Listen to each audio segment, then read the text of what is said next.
Bismillahirrahmanirrahim. Assalamualaikum warahmatullahi wabarakatuh. Pemirsa sekalian dimanapun berada, terutama mahasiswa saya di program studi akuntansi Universitas Muhammadiyah Yogyakarta yang sedang menempuh mata kuliah akuntansi biaya. Saya Barbara Gunawan, pada kesempatan kali ini akan menyampaikan topik penentuan biaya bersama dan produk sampingan. Materi yang akan saya sampaikan diantaranya adalah karakteristik produk utama, karakteristik produk sampingan, dan metode alokasi biaya bersama. Saudara sekalian, dalam proses produksi yang menghasilkan produk bersama, akan ada biaya bersama. Produk bersama adalah dua produk atau lebih yang diproduksi secara serentak dengan serangkaian proses atau dengan proses bersama. Adapun biaya bersama adalah biaya yang dikeluarkan sejak saat mula-mula bahan baku diolah sampai dengan saat berbagai macam produk dapat dipisahkan identitasnya. Dalam produk bersama akan dihasilkan produk utama dan produk sampingan. Produk utama adalah satu produk atau lebih yang nilai jualnya relatif lebih tinggi dibanding dengan produk lain yang diproduksi secara bersama.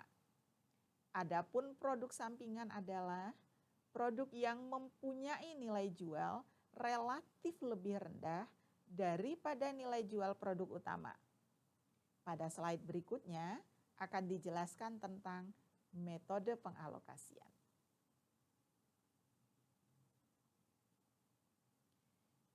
Yang menjadi karakteristik produk utama adalah satu, bahwa produk utama merupakan tujuan utama kegiatan produksi.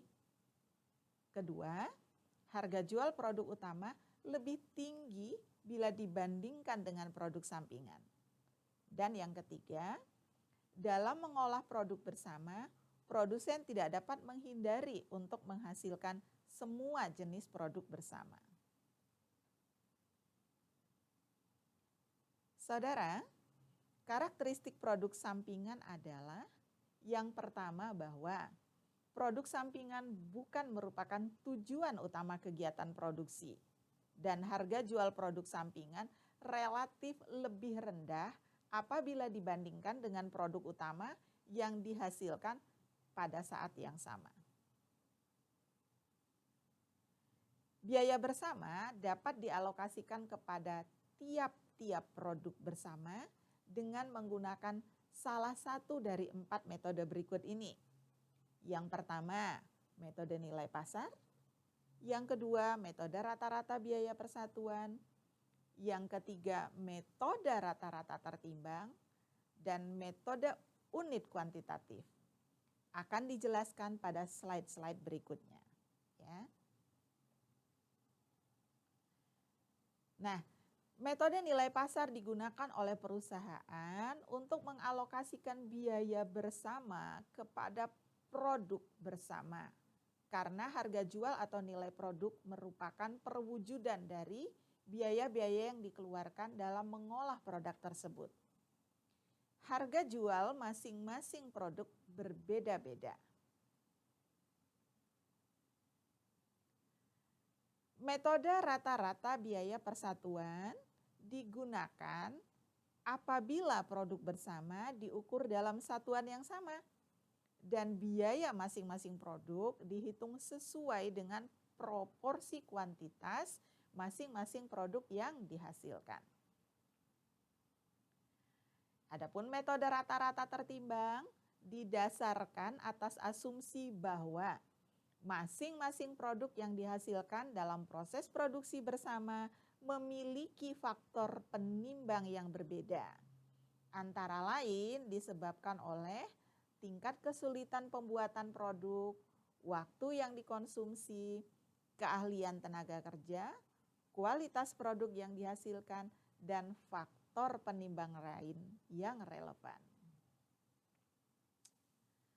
Kemudian metode unit kuantitatif didasarkan pada asumsi bahwa masing-masing produk yang dihasilkan dalam proses produksi bersama menggunakan sejumlah bahan baku sesuai dengan tingkat koefisien pemanfaatan bahan baku yang terdapat pada masing-masing produk yang dihasilkan. Metode perlakuan terhadap biaya produk sampingan ada dua cara. Yang pertama, biaya produksi bersama tidak dialokasikan ke produk sampingan atau tanpa alokasi.